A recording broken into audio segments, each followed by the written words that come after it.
Usually when people show their patches games, they show you when they get like double Hoggar and Eliza and Tony and all the good stuff. Now, what I wanted to do with this one is show you what happens when you don't hit those things and how you can still try and get the best result possible.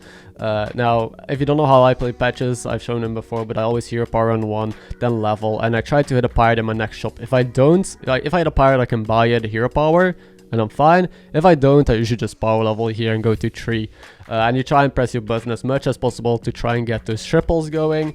Now, pirates did get buffed. They have a lot better of an early mid game. The stats just went up and they overall got stronger. So that's great. That's why I think Patch is actually in a decent spot. And he got armor. Now, this shop is weird, man. Like, we have the best 3 jobs in the game almost. Like, a menace and a deflector and the 2 quillbores. Now I'm gonna start taking the quillbores because, you know, that starts scaling up already and that is really good. I'm not gonna freeze because if I freeze then I think I'll have an identity crisis of like 2 amazing quillbores, 2 amazing mechs, and then am I even gonna press my hero power at all? So instead I take this for tempo because it's so good. Like the boars are great stats, they'll save me some HP. And this turn was really awkward to make work, like there was no clean way to do it, so instead I went with this line. I bought the Gambler, so that way I can hero power here, and I have 2 rolls left, so I can see 2 more shops on tier 3 and potentially find something I can freeze, like the Salty Looter. There's other like cleaner ways economy wise, where you just hero power and buy, but then you don't get to roll, so I think this was actually the best way to do it, even if it didn't seem too clean. Anyway, we have a big ass boar, we got some bear on pirates, you got a looter, and it's looking good, right? Like you guys might ask, hey Ben, this is not really a low roll game, is it? Well, just you wait. Like I said, early mid game you can still play for great tempo, especially pirates have a lot of tools now. We hit the triple even, and I would love to go into a 5 drop. I can't realistically, so I'll take a 4, try and hit the premium 4 drop pirates like Peggy. You know, it's looking okay, it's looking decent. Instead, like, we don't hit the best stuff, but we have a Scallywag in hand, so tank isn't horrible and it's just good tempo, right? So we're a crazy tempo comp, and we've been taking damage almost every round. We're at 29, facing Eudora, I think, on her spike as well, which is kind of scary. But this time we got Omega strong. If you look at our board, realistically, for turn 6, 8 gold, like, this is nuts. The stats that we have on the looter and the core and then the tank, yeah, this Eudora is gonna take it pretty hard. Also, a quick reminder, if you're new to the channel and you enjoy watching these gameplay videos and you want to get better at Battlegrounds or learn a thing or two, then don't forget to subscribe, so that way you get to see these videos more often. Anyway, we made it to tier 4. We're super strong. Now, one thing that too many people tunnel vision on is, you know, getting those Peggies, staying strong, staying on tier 4. You want to use your momentum. The only way you turn a good mid-early game into a good late game, because with this board we're not winning the game, is by using that momentum either to level and find the key pieces, which, well, we still need a Hoggar desperately, or maybe Eliza or whatever, or take that time to transition into something else. So we're still dealing 15 damage to people. What's next, right? You should always ask yourself what's next. And if we stay down, sure, we can get a bit stronger, but again, we fall behind to high rollers later on if you don't high roll yourself, no matter how much tempo you have, unless you're able to kill them early enough. But with damage cap and armor and all that stuff, it's a little bit harder to try and just tempo out a lobby. So we just press the level button. I do want to press my hero power here as well to try and hit a Hoggar, and instead we hit the triple onto Scully, hoping to hit an Eliza, of course. We missed. Now all of these are like playable. Flattusk is good if you find Hoggar, so that we generate a lot of gems. 4 Reaper is great. Tempo is just a big cleave for a turn. But Amalgadon, we have 3 tribes on the board and it is fixable. There's Murlocs and mechs in the lobby, so even if it misses, we can, you know, try and make it work a little bit. And we got poison on it. That's about it, but that's not too bad. I'll take it for 3 adapt, just poison.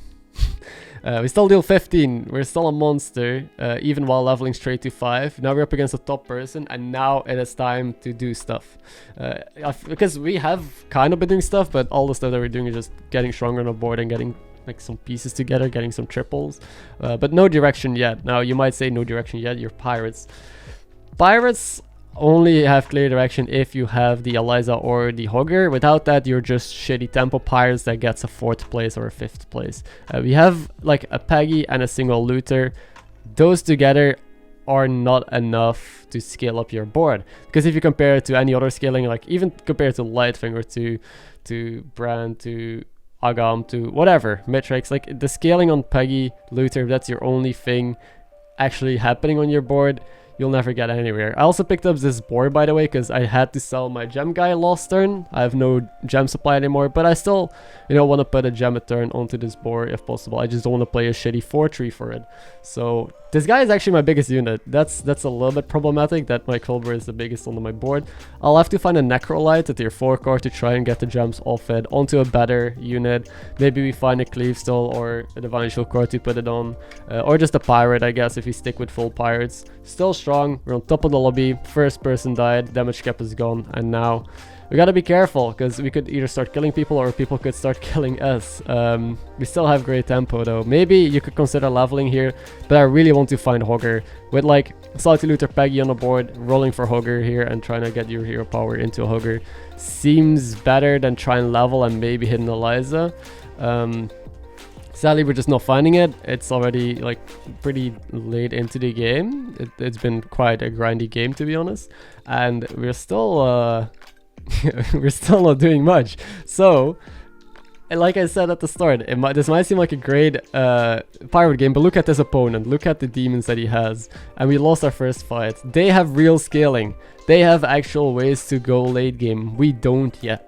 And at this point, it might also be getting a little bit late. If this turn I don't roll double Hoggar, I don't see a way to scale up past the demon player unless we somehow high roll our brains out. We also still want to find a module for this Amalgadon. Still maybe here power into a triple. We do find a single Hoggar though, so we now have a Hoggar. Is a one Hoggar enough to compete with these people? I don't know, but we got another triple. Now I'm figuring out what to do here, and I think it's best to sell this unit in the back so that way I can, well, not board lock myself. I can buff these salties, and I still have a flex spot on the board. And his Kibler is also still just hanging out here because, well, I haven't found a Necrolite yet. Triple is again pretty bad. I guess Charla is the best tempo for this turn. I'm just gonna play strongest possible turn this turn. We do find a module, so I do want to buy it now. Freezing here, I really don't enjoy. I'd rather just take the module. I think it's stronger as well than Charla, so nice 6-drop keg. We are 6 units as well, down a unit, but we got a poison divine shield and like a 40 salty looter, and that's it. And then like a 27 board. But again, this guy has like Buster, Baron, double tank. He has a real comp coming together as well, meaning we take 16 here and almost die. So just in 2 turns from being super strong, we're almost just dead and lose MMR this game.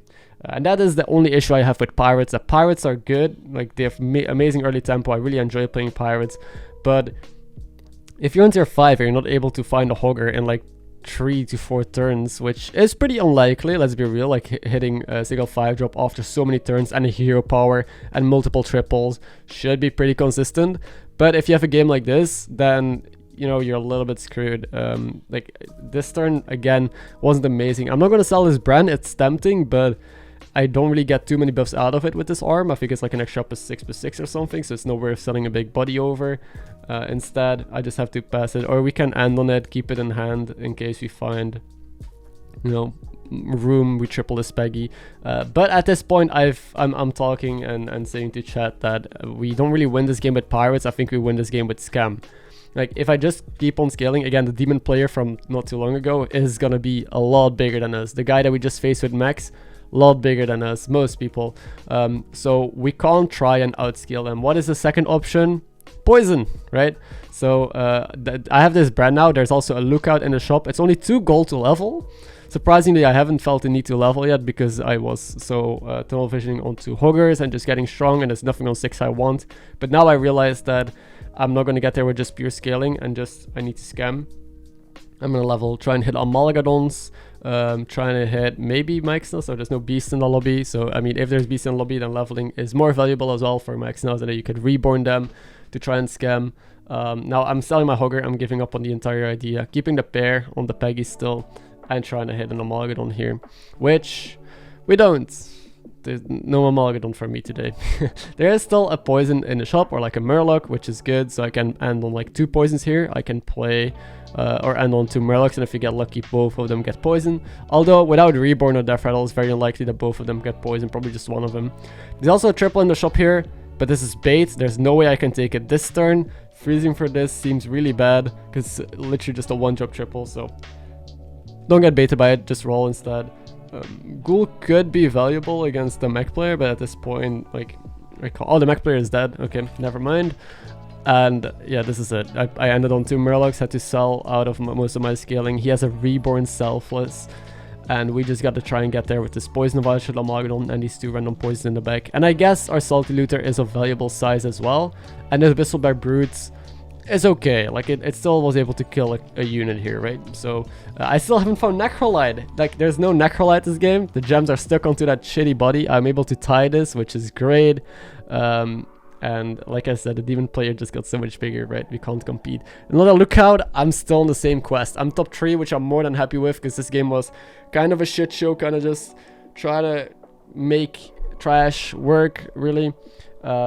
And we didn't triple the Peggy, we never found second Hoggar, lots of things went wrong, but don't panic. I've had a lot of games like this recently. I think tomorrow I have a video coming up where I pretty much almost got 7th place, like at 2 HP, and I made a massive comeback with absolute trash. So I want to do more videos like this because, you know, instead of just always showing when things go right, it's important to know how things go right and how to get the most out of your high roll for your first places.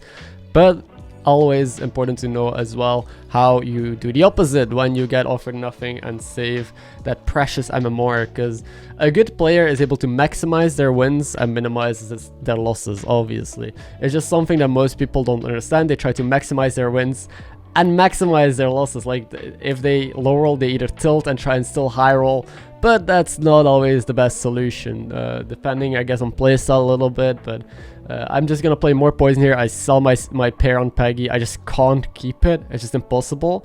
And there's a Selfless, and Selfless can bump a shield and give a shield to poison. So essentially it can turn into another poison. So I think we just have to sell this second Peggy. Even though it's reasonable in stats, stats don't matter. You need to be realistic and say, this Peggy, you know, it has to go. This Kibler I also want to replace, but so far I haven't found any good replacement. No Spore.